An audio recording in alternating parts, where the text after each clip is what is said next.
All right, we are in it. Wow, this has been a weird week for both me and Kickstarter and everything, really. Um, it's going to be a short one, not because I'm trying to crush time, but because there was just so little to cover this week. Not for lack of campaigns, it was just that there were so many campaigns this week that were either things that I don't cover, like STL files for buildings, which for terrain and buildings and miniatures, which I really only bring up if there's something exceptional that I find interesting, because I can't speak to the quality or the usefulness of any of these things. So if I can't speak to you intelligently on the topic, I'm not going to fill your head with, or your ears with, BS. But another factor was that a lot of the things that I would consider Funderdogs this week, there were serious issues. There's a lot of them I didn't see them as being able to actually make good on their campaigns.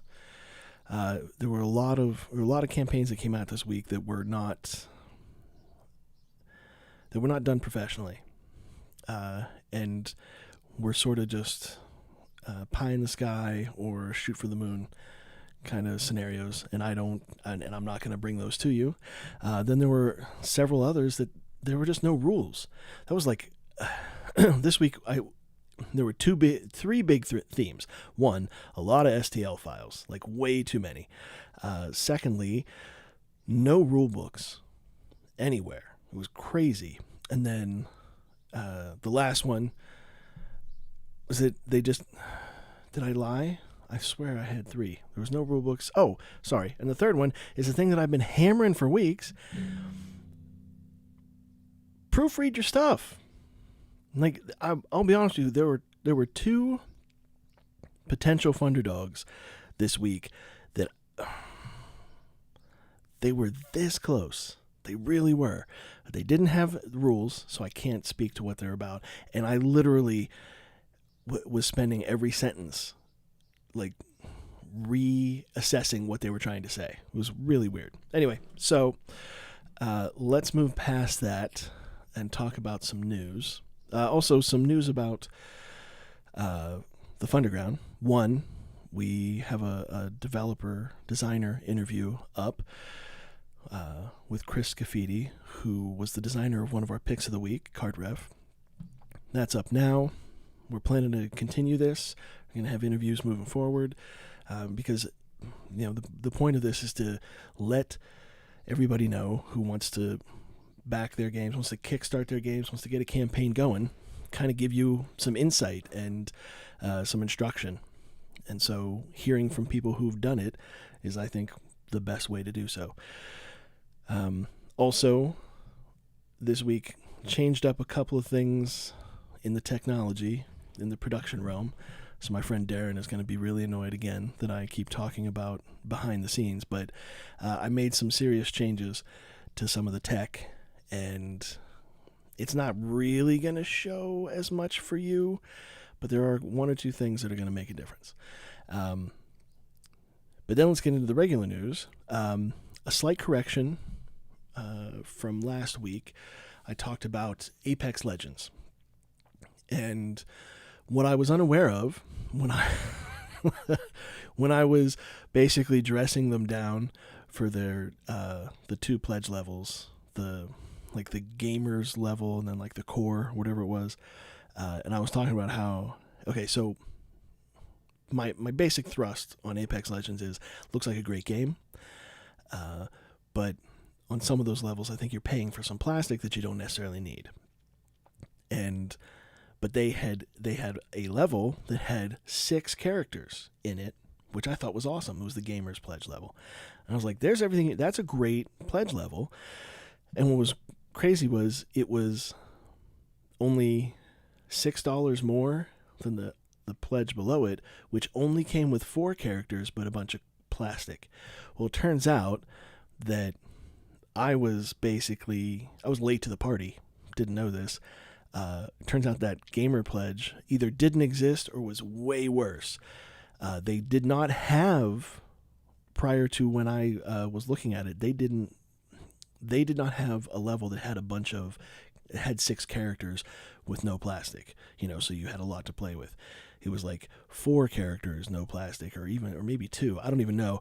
It was just that they heard your voices, people, and they changed their pledge levels to accommodate people who were like, I don't really need the plastic as much. I kind of just want to play the game. So, hooray for a company listening. I still think the game is good. Everything that I read and watched said it was a quality game, and I would be interested in it. And I like that that 6 characters. I feel that's enough. So like that basic Gamer Pledge level, that's all we got to do. What else is up here? Oh, so this just popped onto my radar because I've been looking at certain gaming things on my phone, and my phone is, the devil trying to learn everything about me, and it presented me with some news. And Magic the Gathering banned some new cards this week, changing the meta for Standard. And I'm not going to get into it because I've been out of that scene for so long, I can't even. But I did take a look at the cards that they were banning, and I got to say, wow. Though I had to look up what some of the new mechanics were in order to understand some of the cards, but holy cow, I couldn't believe what those things were capable of doing for the cost that they were at. And so either those were like really off the rails, crazy good cards, or in the past 20 some years since I've been out, Magic has really like drilled down on the get everything done in the first 3 or 4 turns. Because there was a card in there that only cost like 3 mana, like 2 black and 1 or something, and it was insane. I'm like, you can get this out on the 3rd turn? So unless other things would change, which is very possible, because I don't know jack about how the game plays anymore. But those looked severely broken, so I can see why they were banned. Also, Simon. It's always Simon, right?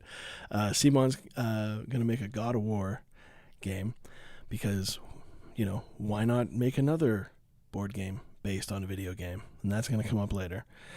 They're also going to do something about Game of Thrones, which, I'll be honest, I never cared about Game of Thrones before the show. And then when the show came out, I only cared about the show for a while. And then it became a little dull. And then once they hosed it at the end, I think everybody stopped caring about Game of Thrones. So at no point have I ever had an interest in playing a game based on the property. And I don't have any interest in reading that either. So, do we need another Game of Thrones game? Really?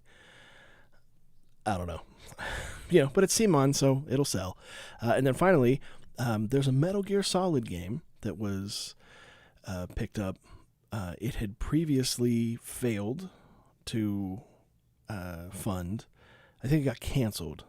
I don't really know the specifics. It came out a couple years ago. It was from IDW, and then I think it just came out right when they were shutting down their gaming division, which I got to say is a travesty.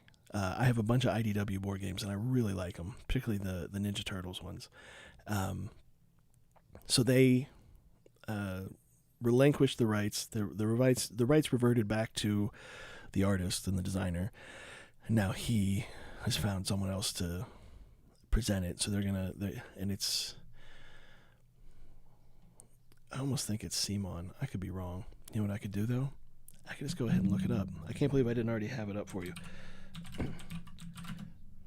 But you like all that clacking? Also, oh yeah, it's Simon. Of course it was. That's why this is a triple. Also, by the way, just to let you know, there is now a family of sparrows that have built a nest in a tree right outside my window. So, for the foreseeable future, because this mic is so, there they are. Because this mic is so sensitive, there's going to be a certain aviary element to my streaming. Sorry. I can't do anything. They just sit out there and yell at all the other birds. Like, my whole neighborhood is a bunch of old growth trees. And so if you step outside, it's crazy. It's literally like walking into an aviary. It's so loud. There's thousands of birds. And these guys are sitting outside my window, using the only weapon at their disposal to ward other birds off, and that's their voice. So Metal Gear got picked up by Simon, and they have pre-orders up on their site. So this is going to be 2 video game based board games that they're bringing to us. This one's going to be based on the original Metal Gear Solid game, the Shadow Moses, which, back then it was awesome. I don't know how much I would enjoy it now. Games have evolved. Also, I've never really cared for the Metal Gear Solid storylines. Hideo Kojima was clearly just wanted to be a person who made movies and then just use video games to tell these god-awful stories. I'm sorry. Almost all of them are terrible. Shadow Moses, the Metal Gear Solid, the PlayStation 1 game, was probably the least terrible, but then the sequel, Metal Gear Solid 2, went nuts. Like, it ended with you having a battle, like, on Wall Street in New York City with your combatant was another clone. Like, you were both clones of the same person, and he was also the president, like, of the United States. What is happening? And then I can't remember which one it was, but it was the first Metal Gear on the PlayStation 3. That wasn't even a freaking game. That was just a series of cutscenes interspersed with tiny little stealth elements. It was a horrible experience. So bad that I actually used the disc as a coaster, just to be mean, because it bothered me so much that I paid for that trash. However, they brought it all back around with Metal Gear Solid 5. That was something else. I mean, the story was still weird and crazy, but the game was so much better that it compensated. So hopefully Simon will provide us with, it looks like they're going to make a bunch of boss battles, like basically just like the chapters in the original game. You're going to play through those chapters. It could be fun, but again, I think I'd rather just go ahead and play the video game. It's just me. All right. I think that's everything. Yeah, that's all of our news. I think we're good. So we're going to move past the news to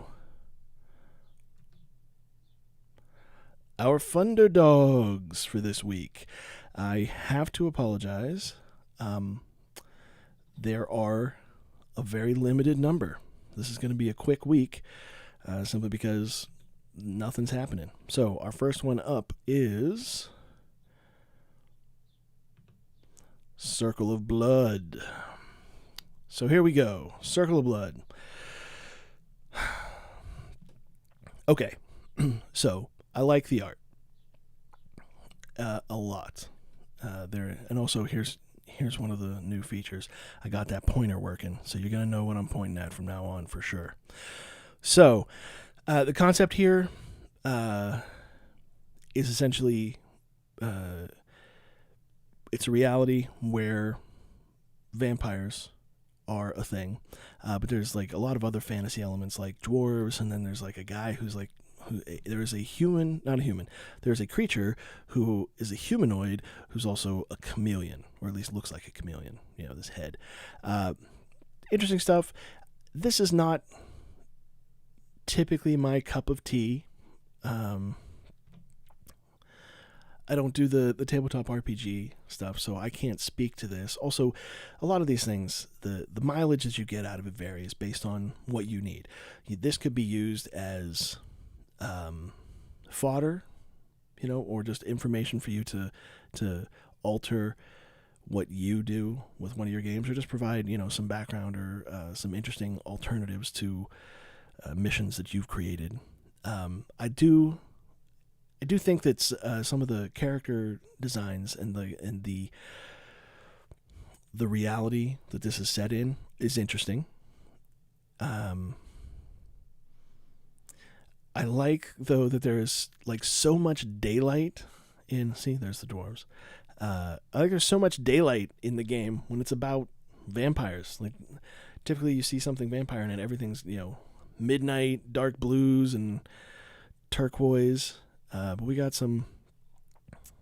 Okay, well, there you go. That's what you normally expect. So I don't really have a lot to say about this. It's not overly expensive.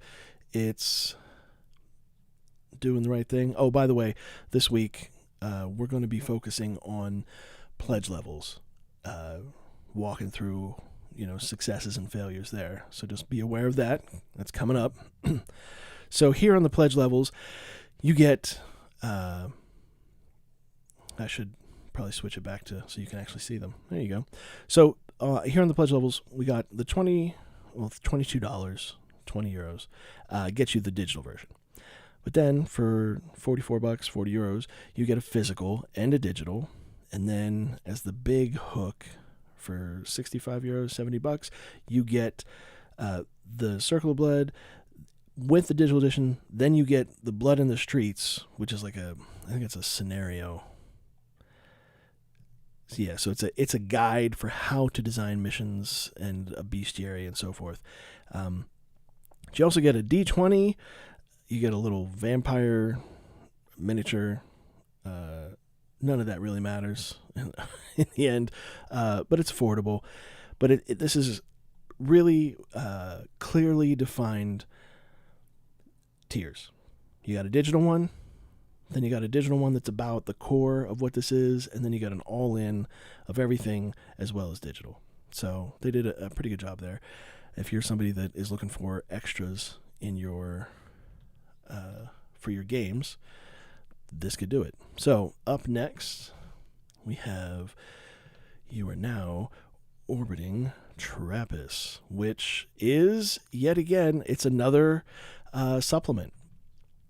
So. But here, it's a supplement, but it's cool. If I were to add a supplement to a game, this one is right on the button for me. I don't know anything about this Mothership RPG. I got no clue. If it exists, if it survived the vagaries of gamers' opinions, then it's probably solid. What I like about this visually is that it looks a lot like all this stuff looks like an old Mac computer screen. So it has this kind of like Apple punk vibe, I guess. It's retro future. I like it. But even more than that, what I really like is it's about archaeology. Like you are digging. Look at this. You literally, there you go. They have a system in place for how you would go about an archaeological dig. And then you're going to find these relics, right? And so this game is based around horror.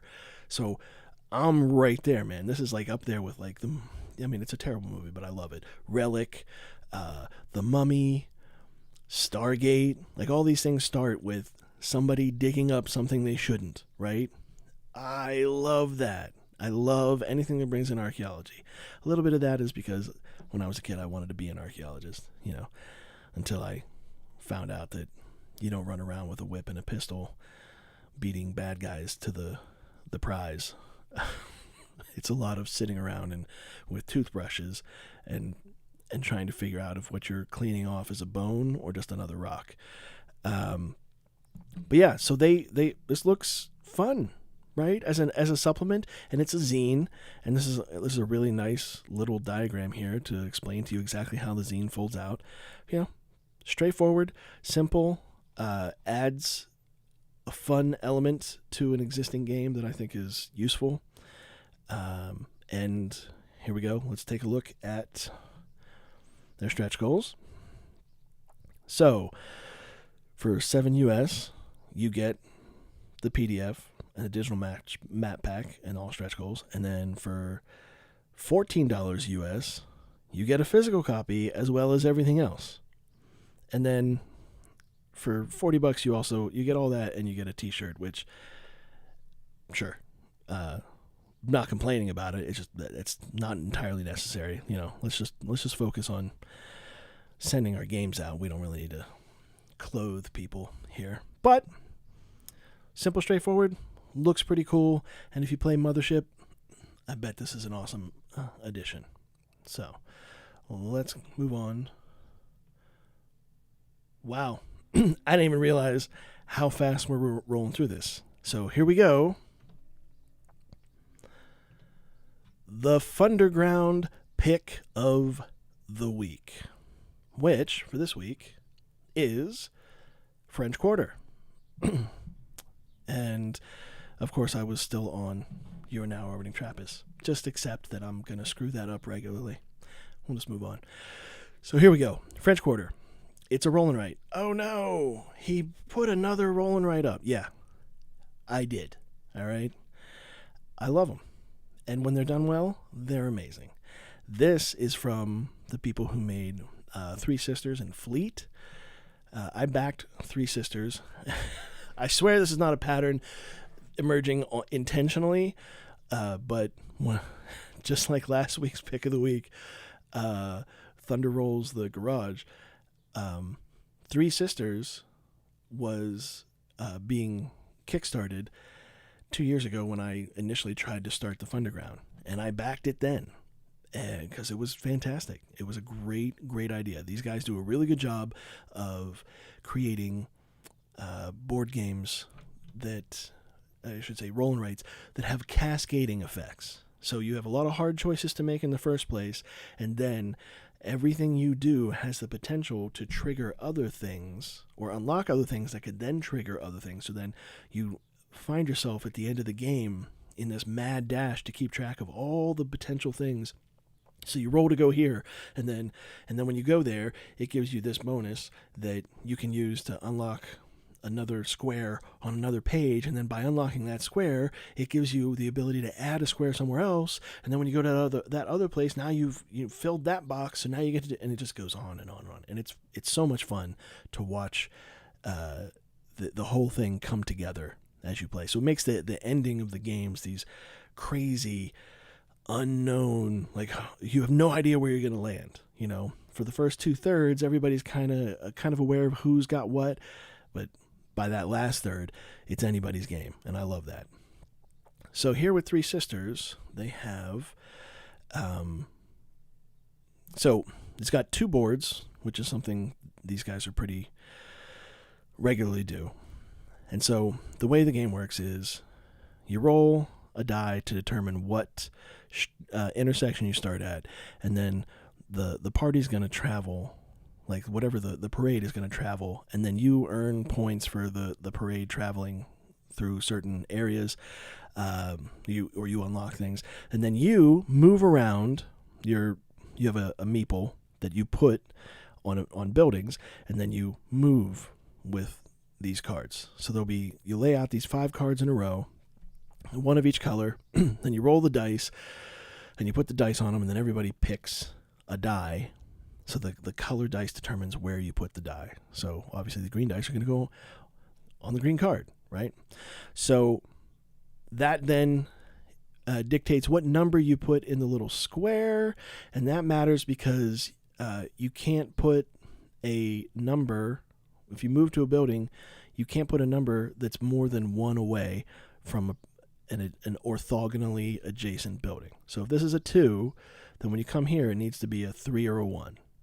Now, there is, if you can't, there's this little rule down here that if you can't do that, you have to add in a little umbrella right here.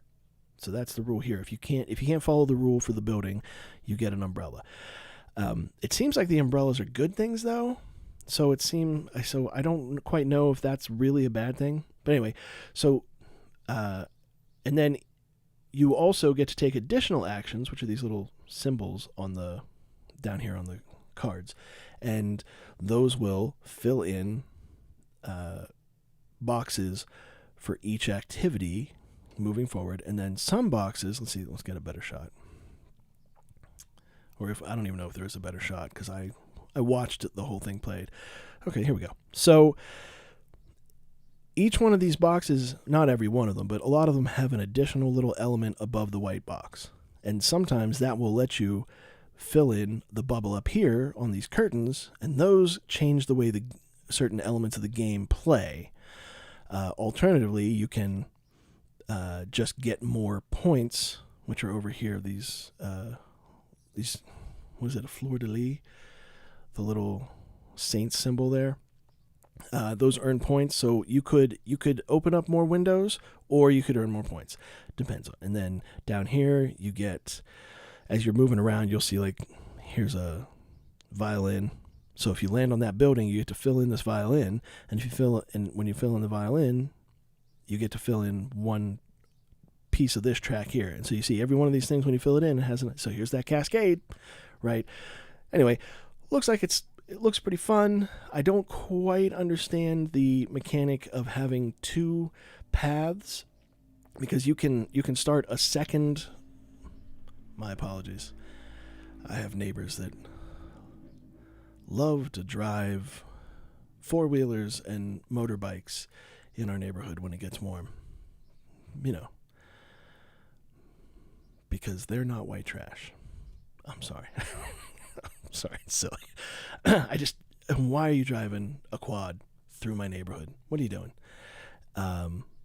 Put it on the trailer and take it somewhere where you can do something. Stop noise polluting my street. Anyway, this, I don't understand the two different, you can have two different parade paths happening at the same time. I don't know how that works. And also on the cards, some of the cards let you travel by means of certain things, like by the trolley. So sometimes you can just travel, you can just move one building, right, just by moving.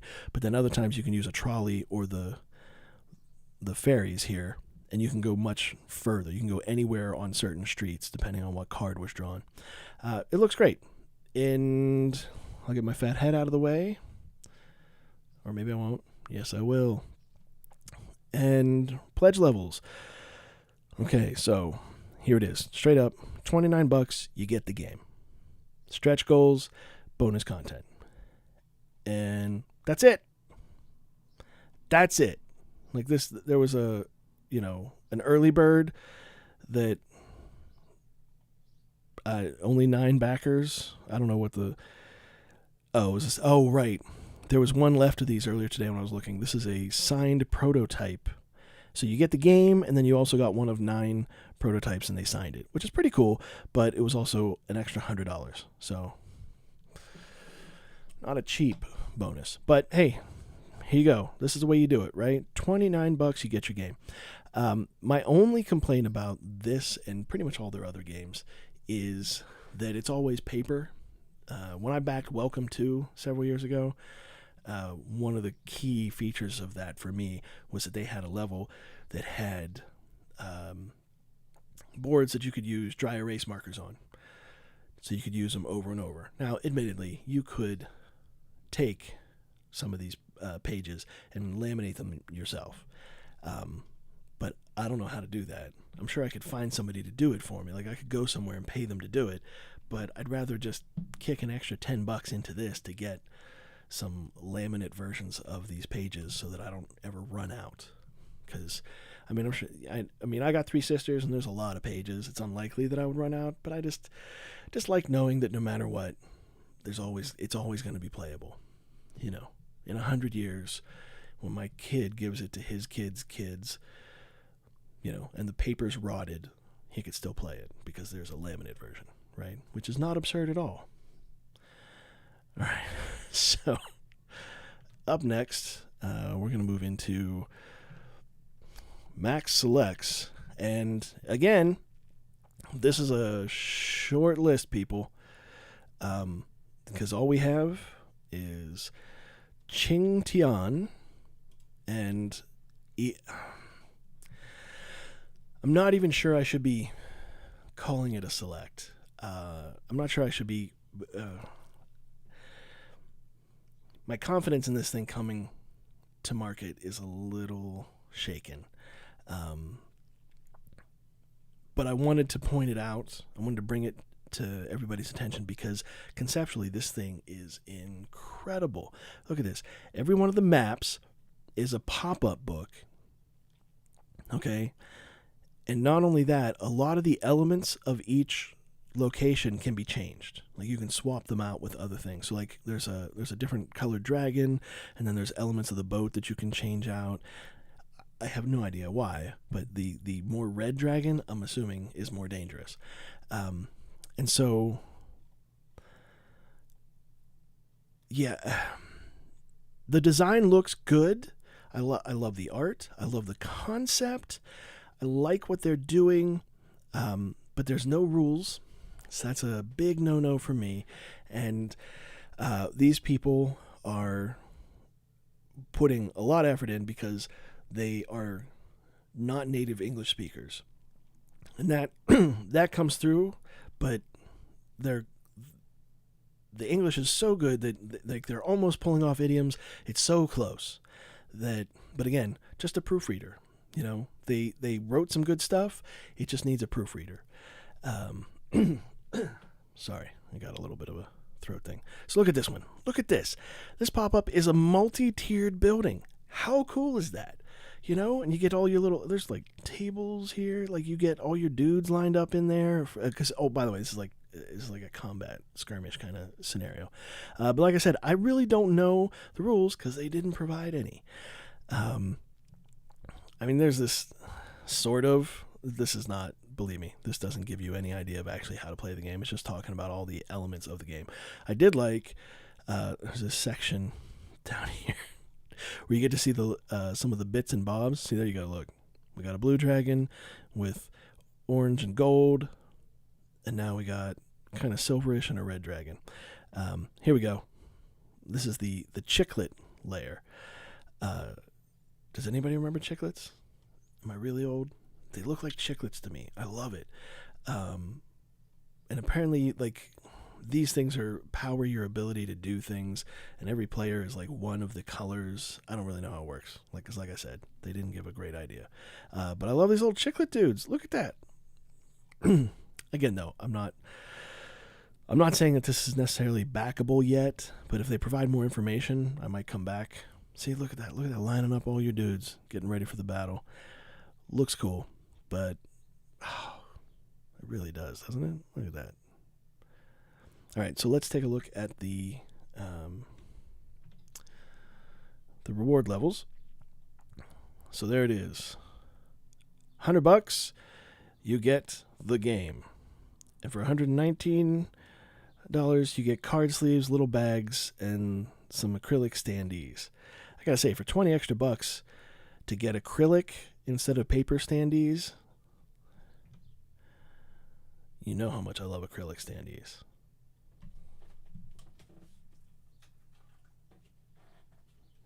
I still haven't put this back in the box, right? Because every day I just come in and I take a look at it. I'm like, oh, it's so pretty. It's so nice, thick, doesn't bend. Interestingly, though, it's not. I have a game called So You've Been Eaten, which kind of misled me, to be honest. They gave the impression that it was going to be 2 layers pressed with the image in between. And it was not. It was like this, where this is sort of like a, not silk screened. This is like a decal applied, because on the front here, it's perfectly smooth plastic, but on the back, you can actually feel the texture of Storm, right? So she's really just a 2-sided decal that has been sealed to one side of this. So if I was not careful, I could scratch that off of there, which is not great. But yeah, but when you press 2 layers of acrylic together, you run the risk of it not being clear. But this gives you I'm using the wrong. I have several mice going. We're working on 2 different computers right now, folks. I'm sorry. But that's what gives us this lovely pointer. So let me get back to this. So for 120, so like I said, $20 more, and you get bags, card sleeves, and acrylic standees. Is it worth that? Maybe, maybe not. Of course, this thing may not happen. But I'll look back in on it and see if they've provided with more information. But I just wanted to bring this to everybody's attention because I thought the design was amazing. So even if this game doesn't get made, I want people to be aware of this concept because I would love to see more games with this kind of pop-up methodology, particularly that it's like slightly modular. That could be really fun moving forward. And also, a lot simpler than trying to put all these little bits and bobs when you can just literally open something up and it's there. That'd be cool. All right, so up next, we're going to... Oh, yeah, so this was it for the selects. I'm telling you, it's going to be a short week. Now, we are checking in, and our first game... Did I get it right? Okay. There it is. Yay! And so our first game, check in on, is Cartref, which we have an interview out this week with Chris Scafidi, the designer of this. He's above 1,000 on it, 124 backers. 100 people typically can get your game made if you keep your expectations in reason. So, doing nicely there. Love to see more people back this. The man is a genius, and he has a lot of good plans moving forward. So let's back this guy. All right, folks? That would be extra nice. All right, next one up, Sigil. I'm not going to dive deep into it because I've done that twice now. But they're doing well. Could still do better, though. This is good. Oh, I did it again. I am so sorry. We're going to try this over. I did it again. Let's go. And I'm using the wrong mouse. See, it was never gonna not be a problem, right? And I don't have here. This is what we'll do. Boom. There we go. Eliminates the issue. So, Cartref is doing okay. Needs to do better. He's working a job and making these things for us. Let's help him out. It won everything, people, like everything possible at the print and play contest at Board Game Geek. That's not easy, and the design is fantastic. You represent a guild of goblins that run this housing district, and you're essentially you're just evil landlords. It's really what it's coming down to. But he has a massive reality built around this, and he deserves it. Oh my goodness, look at that! How nice of him to let the world know that he was a Funderground pick of the week. Thank you, Chris. That is very very generous of you to put us in there. And there it is, the Funderground pick logo. That's what you get if you're a pick. And then our next one, as I said, Sigil, which I won't beat it down, but I love some of the mechanics. And it's got little glass beads. They're doing okay. Like I said, they're sitting at 17 to 13. Yes, I can.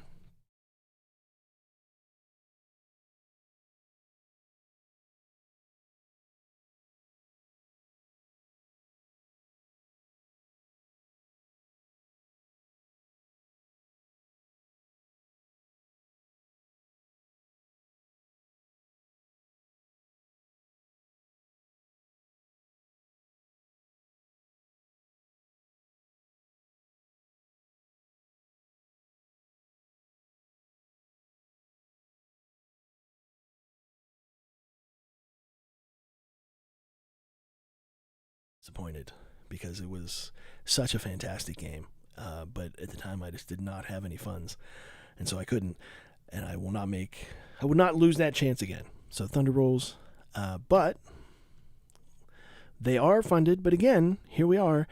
That's not paying a lot of bills, We can help these guys. Oh, sorry, you can't see it. Because why can't you see it? Because I pushed the wrong thing. because I'm using the wrong mouse. Because why would anything be simple? There we go.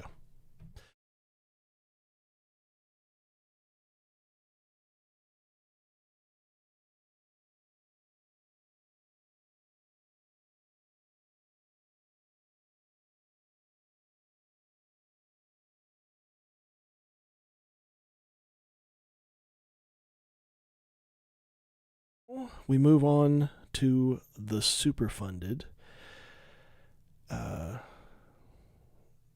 which is not happening for some reason. Let me see. Because it's not... There we go. Whoa, what is happening there? We're having some technical issues, folks. We're having...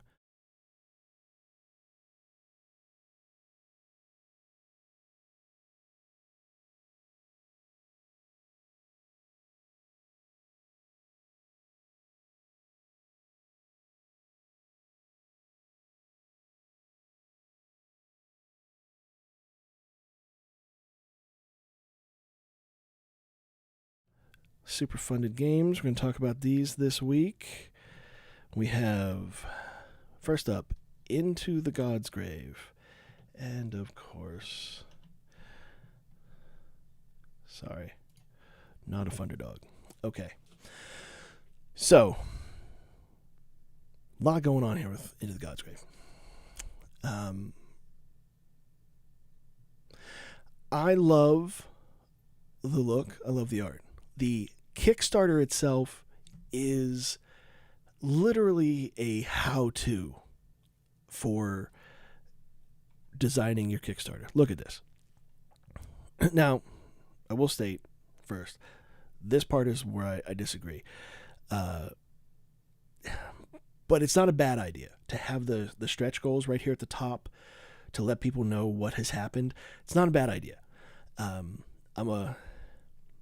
It's great because you're probably going to have more returning people checking than you are than initial people that are trying to find out. So I can see where it makes sense. However, I still prefer that the first thing we see below your info is what is the game and how does it work, right? But that's okay. But here's where they really are knocking it out of the park. Each one of these sections is its own design. Right, so these are full images that they've uploaded as opposed to just typing in something in Fields, okay? With excellent graphic design work, lots of little things to make the background feel not dull, the little corner elements, all these separators, this little shadow, look how the edge, so look, even the perimeter isn't a solid line. So it's all these elements that give every part of the image something vaguely interesting. So it's not dull, even though you don't focus on it, or it's really not a big deal. It combines as a whole to be really interesting. So that's one thing that's doing fantastically well, and also they're doing great pictures and images of their content. The other thing they're doing, let's get down to this.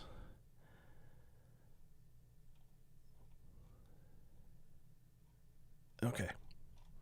Sorry. So the other thing they're doing is they're separating each section where they talk about something with very clear delineating colors. So like here, they're talking about the companion app.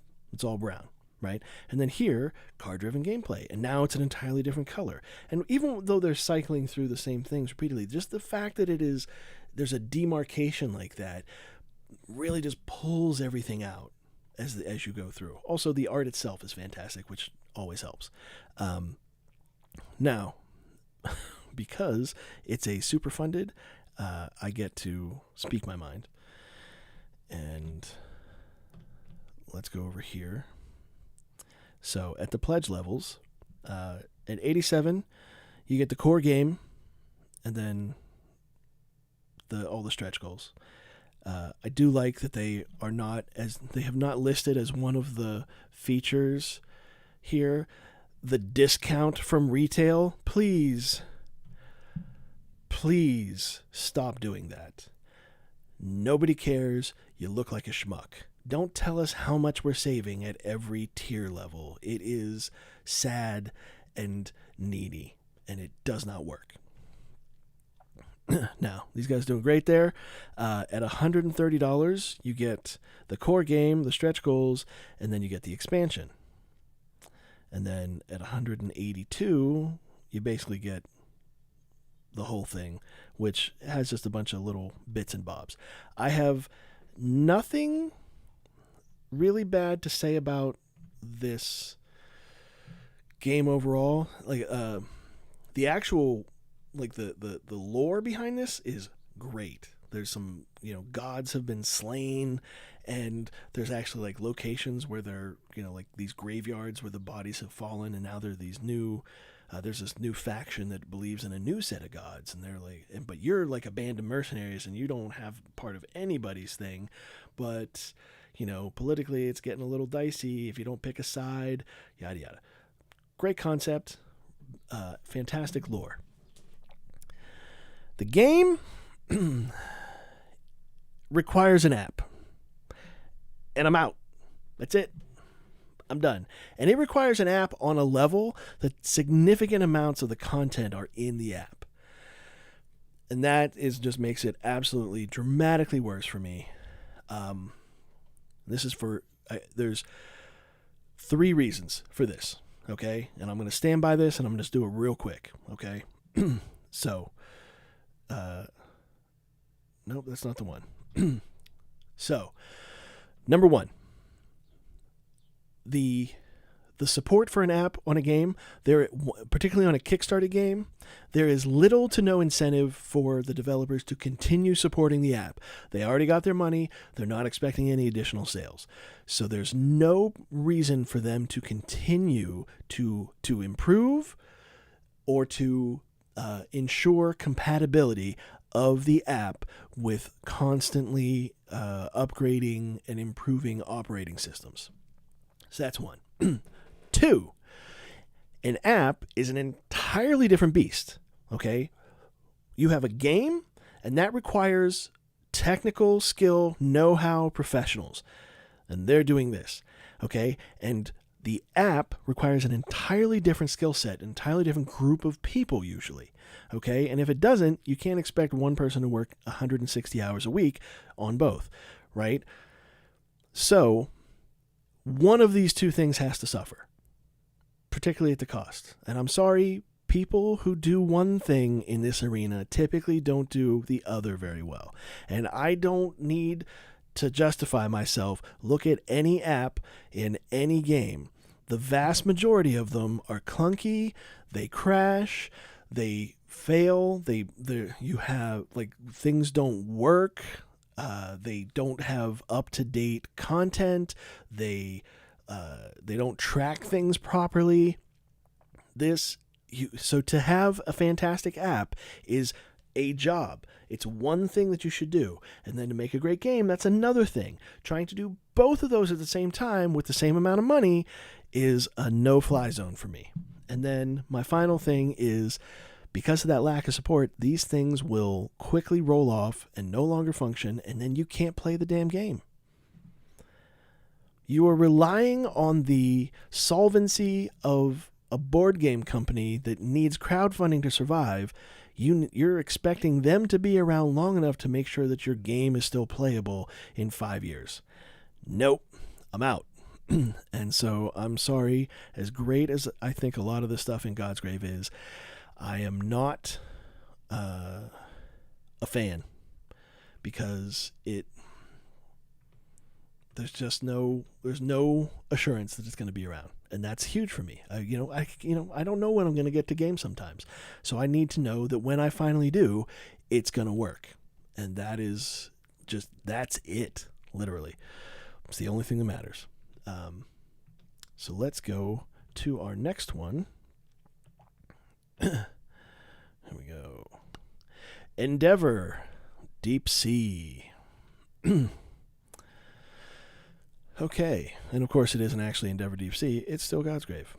Told you I'd do it. So, I think this is cool. This could almost This almost could have qualified as a Funderdog for the week, but they're doing really well. It really could have been one of my selects, and it probably should have been. But I couldn't get enough information about how the game plays itself, so I couldn't really recommend it. But these people have a track record, and this looks cool. You're diving in deeper. Little press your luck. Lots of things happen. I think the art is fantastic. The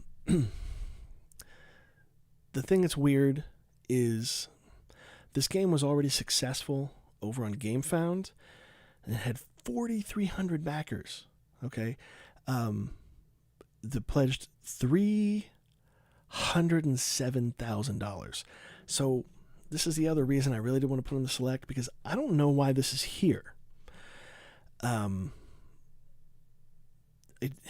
There's an element of it that feels almost like double dipping, or maybe they just wanted to provide it to people who didn't have a chance.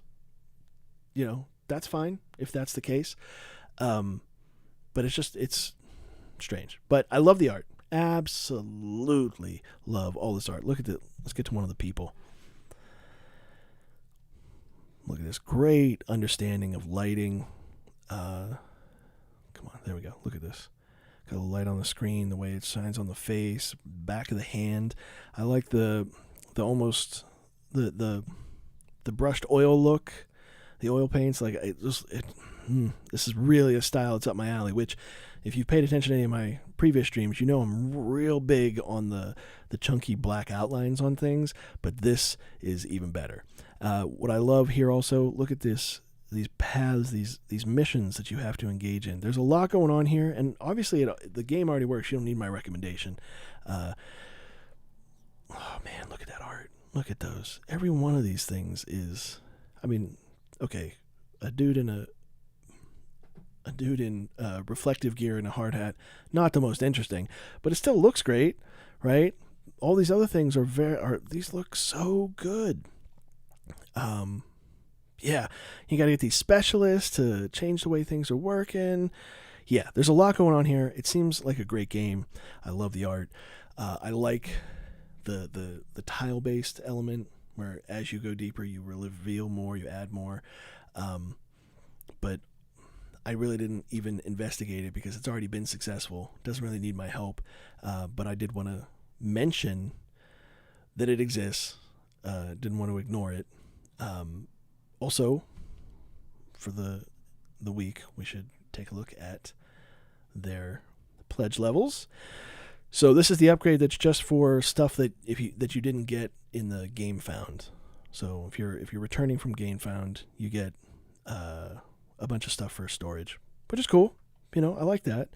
And then you get the retail, which is no slouch at $60, but still not terrifying. That's pretty good. There's a lot of content in here. I think it's worth. I think that's a fair price. Now the deluxe edition is only an extra $13. I honestly don't know what the difference is. So there's the retail. What do you get in the deluxe? The deluxe edition. Okay, so you get double layer board player mat. I do love that. And game trays and a fifth player for $13. I feel like that's a reasonable series of additions for an extra $13. It could be good. So let's move on to, I think, what might be our final step today. No. What is going on here? That is not. Something's missing. Who knew? So. Oh no, there it is. Okay, here we go. So up next, we have Command of Nature. This is. I want to love this. Okay, these are the people that made Here to Slay, which I have, and I have the expansions. And it had a really tight design with 2 different ways for you to win. I love the art, really pretty, little kind of cutesy chibi style animals, but like big violent, like a little tiny teddy bear who's just like a super violent, you're gonna smash things. It was cool. As you can see, it's happening right here. We got more of the same. But this is an entirely different game. Okay. So the game is based around, you have a sage, and you can play 2 or 4 player. We'll just stick with the 2 player because the 4 is just more of the same. So with the 2 player, each player has a sage. It's like that's what they're protecting, and that can do all the stuff. And then they're surrounded. I'll show you. And then your sage. We'll get there, I promise. There we go. So that's a 4 player variant. Of course.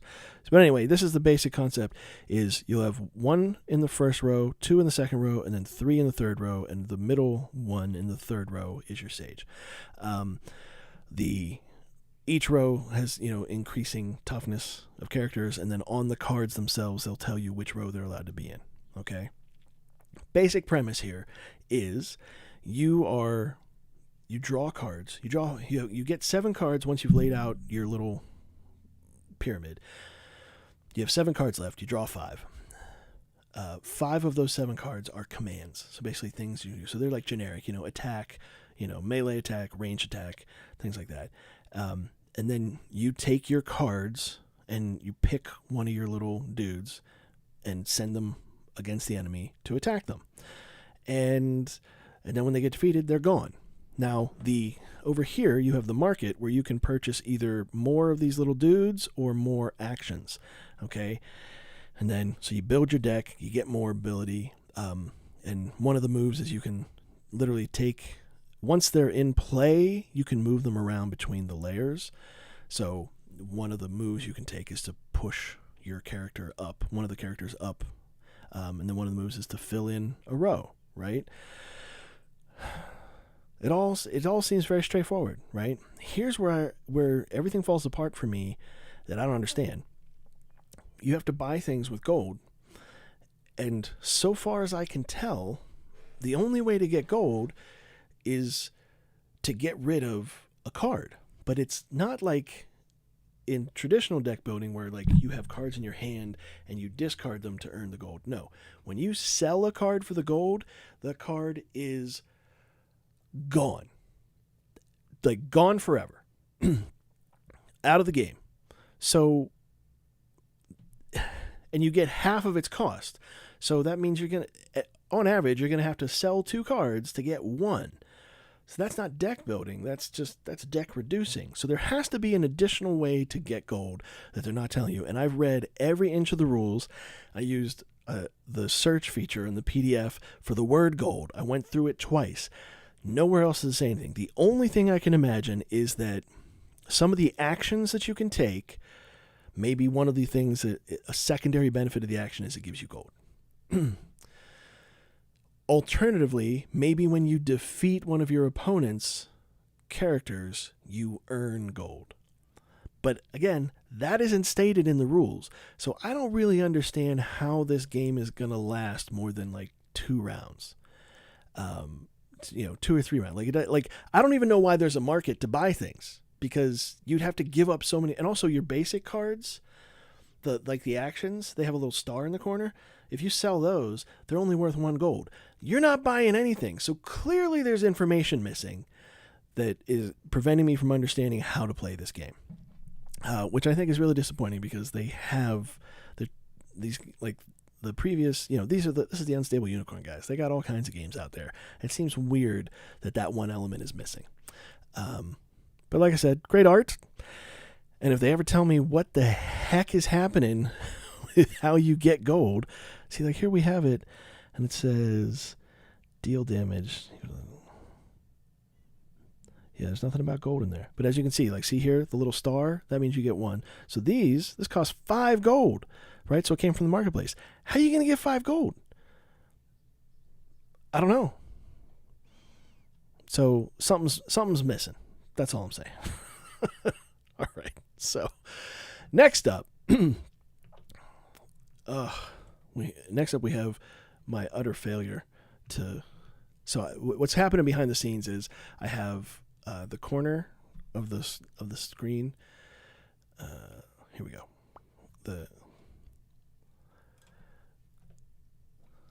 I have over here, we have the name, and for some reason the macro key that I have to cycle that forward has somehow been remapped to my split screen.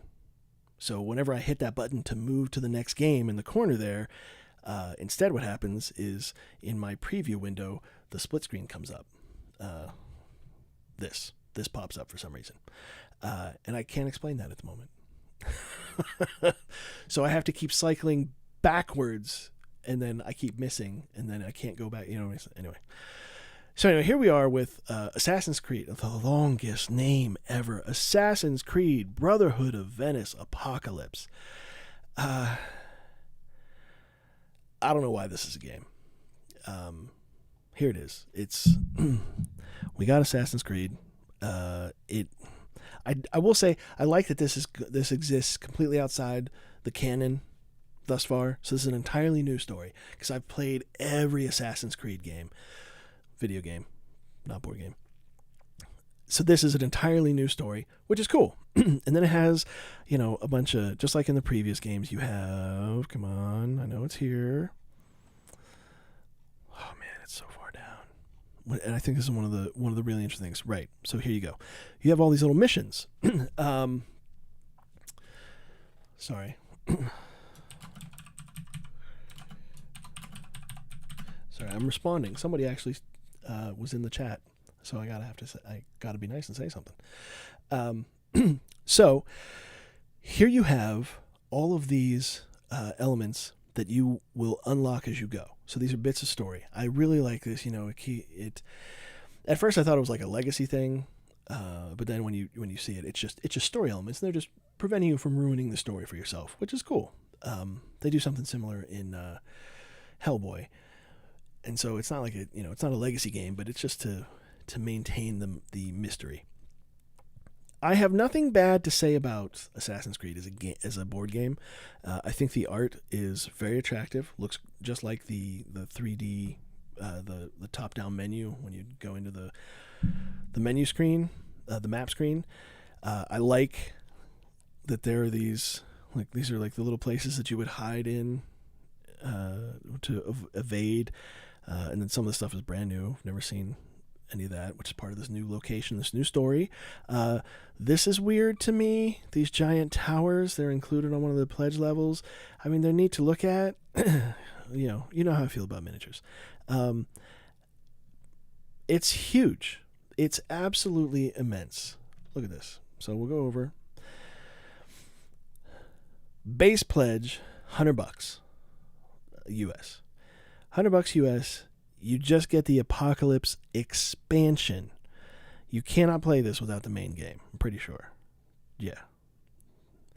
So then to get the base game, $300. Here we go. $300 and then you get one of the little statues. Great. $300 to play this game. If you want to go from scratch, which got to tell you, I looked up Assassin's Creed online, and the original game's selling for like $75. At that price, I would consider trying it, but at the end of the day, it's a video game I've already played. Like I don't need that experience translated onto the tabletop. But then above the 300, it just keeps going. 476, and you get everything. Holy heck. $476, you can play one board game. Alternatively, for $476, you could buy an Xbox Series X and every Assassin's Creed game so far, because they're actually all on sale this week, including their downloadable content. Just a thought. So, next up, we have The Last Spell, which, okay, full disclosure, the people who make The Last Spell which I was already scrolling through, I have backed several of their campaigns. In fact, I'm currently waiting on the most recent thing I backed. It's supposed to be delivered this month, and I backed it 2 years ago. It's been rough for shipping. This board game is... I'm basically going to say what I just said about Assassin's Creed. I don't understand why you need this board game. What this board game is, this is a board game that's based on a video game. The video game is sort of a roguelite, tactical, turn-based RPG. You know, like sort of like I don't know. I'm trying to think like Final Fantasy Tactics, where you got a dude. They have abilities. They move into a crowd. You fire off your abilities. You take them out. Whole point of this game is you're supposed to be like the last people left. And there's this purple mist, and the evil things come out of the mist, and you're like defending your space. And that is a kind of cool element. You get the board. So there's two sides to the board. These tiles. These are separate tiles within here. And then they got these cutouts that allow you to put up barricades and locations, buildings, which I assume give you unlock abilities and whatnot. But at the end of the day, what this is a dramatically more tedious way to play a perfectly good video game. Play the video game, you don't have to worry about moving the miniatures, it's like setting up the board, any of the logistics. It's all just handled. I do not get this. This isn't like Monster Hunter. I can almost get, because it's like you can actually get a bunch of people together and you're going to hunt the big monster. That's kind of cool. And translating that to a tabletop, streamline certain elements. You know, you don't have to spend 20 minutes running around collecting crap in order to take on the monster like you do in the video game, where, you know, like seriously, the first 10 minutes is just you like scrambling to get bits and bobs to increase your strength and attack and defense and all this crap, and then finally going up against the thing, and then hopefully working together, and people don't, you know, somehow you telegraph to each other what you're doing. Whereas this, you know, so as a board game, Monster Hunter works because you're all sitting there and it's straightforward. You're just going to take on the monster and do your things. That's great. This game is the opposite of that reality. Here, you're going to just throw out the window this AI that was handling everything, and you're going to, by hand, dole out all these little... I'm using the wrong mouse again. All these little creatures coming in from the mist. You got to push them in. You got to handle whatever their AI is that tells them where to go every turn. All of these things. And then you got to build your stuff, and then, you know, find it, set it in here, and then you got to go out there and actually deal with this stuff. No, absolutely not. I do not support this idea. And the final nail in the coffin for me was the video game has a very 16 to 32-bit pixel style, 16-ish, almost 32, and none of that is represented in these miniatures. What a missed opportunity. How cool would it be to see that 16-bit vibe? Like, I think they actually even have a picture on here so you can see from the game itself. Like the cards, see, like the cards and the elements, they have the 16-bit stuff. The images, those images are 16-bit. See, it looks like a video game on these elements. I know for a fact there's a picture of one of the guys and then his translate. Here we go. Boom. So that's what he looks like in the game. And that's his figure. Now, if you're wondering, oh, well, how could they do that? You know, it's this is just a low-res image. How would it, like, it's very simple. He's made of blocks. They literally created this with there's a video game on the PlayStation 3 that was just like a blatant ripoff of Zelda. And it had a what's called a tilt shift perspective. So basically what it did was it was at a certain angle and it had an incredibly narrow depth of field. So it made everything a little further behind the whatever was in focus, and anything closer to the camera dramatically out of focus. So it made it look like it was a miniature. which is just a photography trick. But in the game, that made it look like you were playing with these little tiny miniature dudes, and the miniature dudes were made out of blocks. So they translated the overhead 3D, the overhead 2D art of Zelda, and they translated into, so instead of not treating it like the little pixelation were a limitation of the graphics, but instead that the character was made out of tiny little blocks, from the head to the toe, and then those blocks filled in based on what the pixelated overhead picture looked like. And they could do the same thing here. This can be done, is what I'm saying.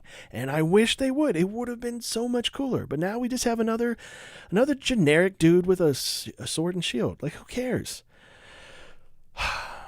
Again, I have no idea if the game's any good. I don't even care. I didn't look it up. I didn't look into it. Tabula, you can't see it. Tabula Games, I have 3 of their board games, and the one I'm waiting for is a 4th one. They do great designs. They got great art. I'm sure they did this justice. It's just exceptional justice being done to a version of a game that I don't think anybody needs to play, frankly. See, here we go. There it is again. Little pixelated monsters, and then that. All right, so that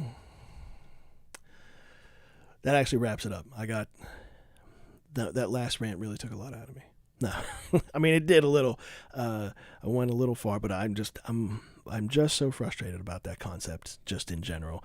And these things get really expensive, and I really don't think we need to be throwing cash at regurgitations of things for little reason. Particularly when it's literally making it harder. If it was the reverse, if it was like a video game version of terraforming Mars, I'd be like, heck yeah, let the AI take care of all that logistical crap. I hate it. But this, not the same. All right, so short week, regular length week, short show this week because there just wasn't a lot. So many STL file Kickstarters, and then so many things that I really wanted to be Funderdogs, but man, there was just a lack of follow through on a lot of campaigns this week, and I'm not okay. I know I just dished pretty hard on last spell, but I only get into it like that when it's somebody that's already making money. Right, my opinion is not going to stop people that like this stuff, that kind of stuff. But I'm not gonna beat someone over the head that is not succeeding yet, So I'm not gonna take pot shots at the people whose campaigns I know are not going to make it, or that they failed to follow through, or I think that they won't. The people are already speaking and not backing those things, so that's. For once, I'll let the market speak, I guess. Anyway, glad you stopped in with us. Hopefully next week we'll have more, but more Funderdogs in particular. I miss you guys. Where are you? Come back. And every week I get just a smidge better at what I'm building here. But then every time I get a little better at the thing, I add something else, which then just drops my capability. So hopefully I'll have this all locked down. Or I will train my son to handle it for me, and he can just be my program director in the back corner, which I'm sure he would love. All right. It was nice to see you guys. Have a great weekend, and play some games. Some good ones. Do you have any games that aren't good? You shouldn't. You don't. All right. Bye.